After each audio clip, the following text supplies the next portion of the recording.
Welcome to LT kitchen. ఈ రోజు మీకు సహజంగా దొరికే పదార్థాలతో పనీర్ 65 ఎలా చేయాలో చేసి చూపిస్తా.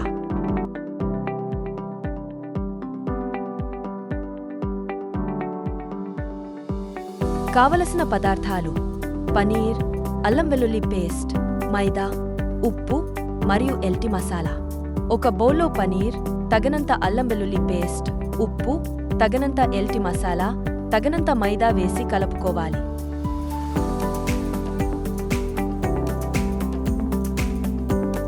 కొద్దిగా నీరు వేసి పైన చూపించిన విధంగా కలుపుకోవాలి.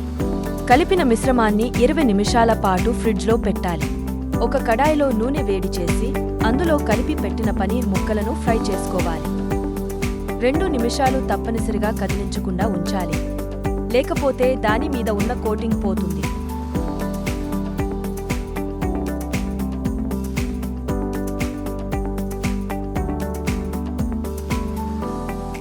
ఫ్రై అయిన పనీర్ తీసుకుని ఒక ప్లేట్లో అందంగా అమర్చుకుని చివరిగా మన ఎల్టీ గార్నిష్ మసాలా వేసి సర్వ్ చేయండి.